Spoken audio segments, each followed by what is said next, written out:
Viewers আসসালামু আলাইকুম, সবাইকে আমার চ্যানেলের পক্ষ থেকে স্বাগত জানাচ্ছি।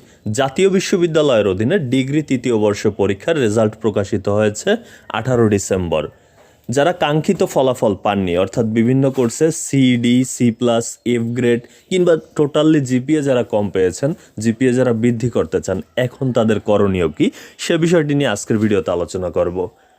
মূলত যে বিষয়টি হচ্ছে, জাতীয় বিশ্ববিদ্যালয়ের অধীনে আপনি যদি জিপিএ বৃদ্ধি করতে চান কিংবা আপনার যে কোনো সাবজেক্টের গ্রেড পয়েন্ট যদি পরিবর্তন করতে চান, সেক্ষেত্রে আপনি বোর্ড চ্যালেঞ্জ করতে পারেন।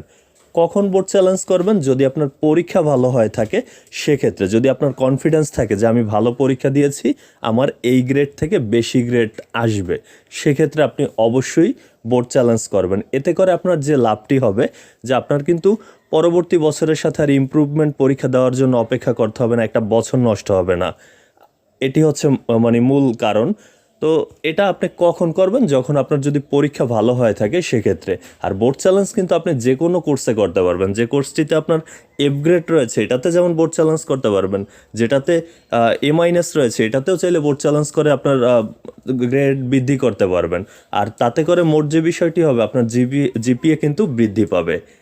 কিন্তু যদি আপনার পরীক্ষা ভালো না হয়ে থাকে, সেক্ষেত্রে যে বিষয়টি, সেক্ষেত্রে আপনাকে অপেক্ষা করতে হবে। যারা বর্তমান ডিগ্রি তৃতীয় বর্ষে রয়েছে তাদের যখন ফর্ম ফিল আপ হবে, তখন কিন্তু আপনাকে ইমপ্রুভমেন্ট পরীক্ষা দিতে হবে। সেক্ষেত্রে কিন্তু আপনি ইমপ্রুভমেন্ট পরীক্ষা সব সাবজেক্টে দিতে পারবেন না। দিতে পারবেন কোন কোন সাবজেক্টে?